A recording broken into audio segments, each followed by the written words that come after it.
بسم اللہ الرحمن الرحیم۔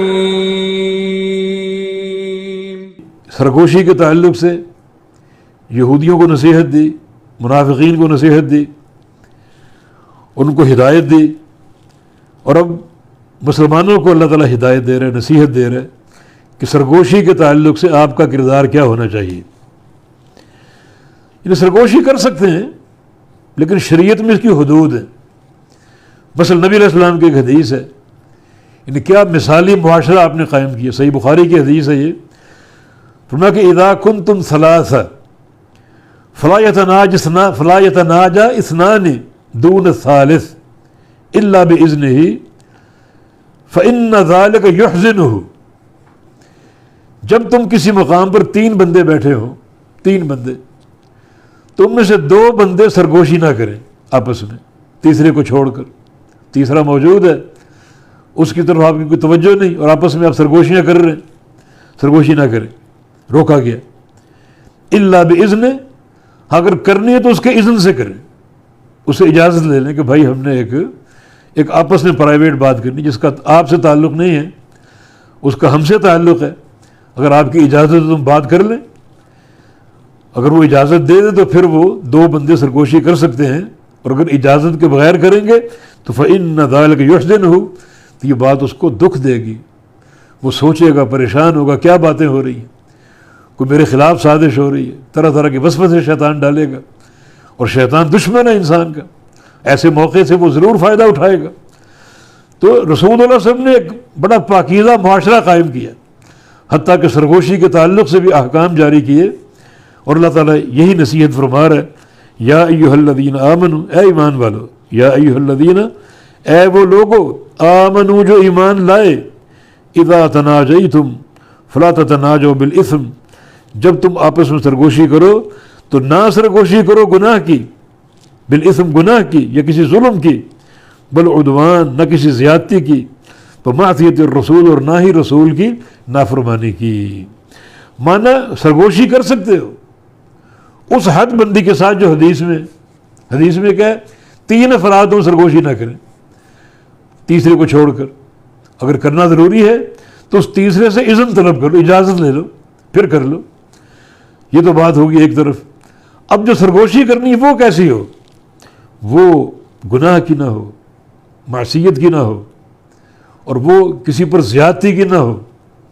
یعنی عام طور پہ تاثر یہ ہوتا ہے کہ یہ جو آہستہ آہستہ بات کر رہے ہیں اور سرگوشی کے انداز میں بات کر رہے ہیں، تو لگتا ہے کوئی ایسی بات جو اور کوئی جان نہ سکے، اور عام طور پہ گناہ کا معاملہ ہوتا ہے، تو یہ تاثر ابھر سکتا ہے، قائم ہو سکتا ہے۔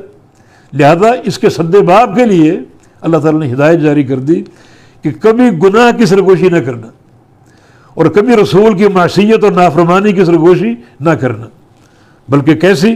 وَتَنَاجَوْا بِالْبِرِّ وَالتَّقْوَىٰ، سرگوشی کرو نیکی کی اور تقویٰ کی، بھلائی کے کاموں کی، نیکی اور تقویٰ کی سرگوشی کرو جس میں اللہ تعالیٰ کی رضا ہو۔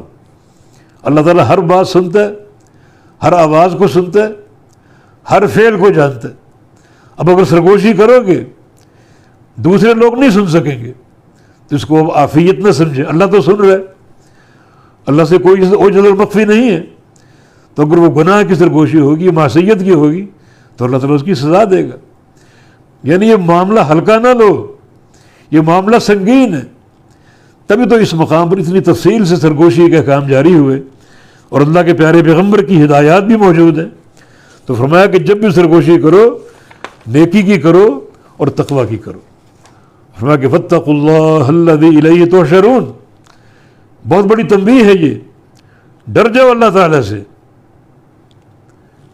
الذی، وہ ذات، واتقوا اللہ، اور ڈرو اللہ سے، الذی، وہ ذات، الیہ تحشرون، جس کی طرف تم اٹھائے جاؤ گے اور جمع کیے جاؤ گے۔ تم نے دنیا میں ہمیشہ نہیں رہنا۔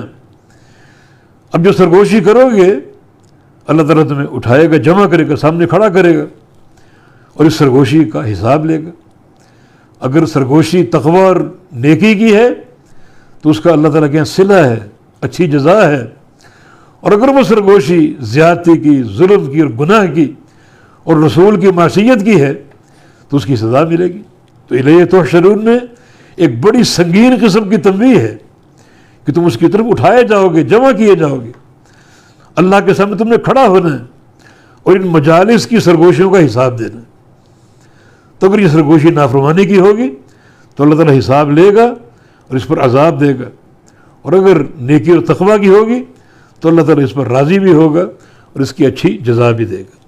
تو یہ نصیحت یہودیوں کو کی گئی، عیسائیوں کو کی گئی، انہوں نے قبول نہیں کی۔ تم قبول کرو تاکہ تمہارا رویہ اور تمہارا کردار یہود اور منافقین سے نہ مل جائے، ان سے اپنے آپ کو جدا رکھو۔ تم میں ان میں ایک تمیز ہونا چاہیے۔ انہیں یہ ہدایت جاری کی کہ انہوں نے قبول نہیں کی، مگر تم قبول کرو تاکہ ان کی مخالفت ہو اور ایک تمیز ہو مسلمانوں میں اور یہود نصارہ میں اور منافقین میں۔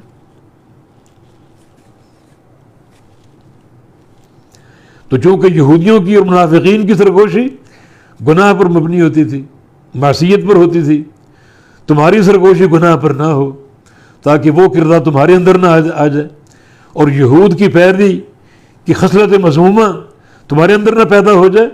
اس لیے ہمیشہ اس بات کو سامنے رکھنا کہ واتقوا اللہ الذی الیہ تحشرون، ڈر جاؤ اس اللہ سے جس کی طرف تم اٹھائے جاؤ گے۔ جب اٹھائے جاؤ گے تو یہ سارے معاملے پیش ہوں گے، حتیٰ کہ مجالس کی باتیں پیش ہوں گی، سرگوشیاں پیش ہوں گی، اور اللہ رب العزت ان سب کا حساب بھی لے گا اور جزا اور سزا بھی قائم فرمائے گا۔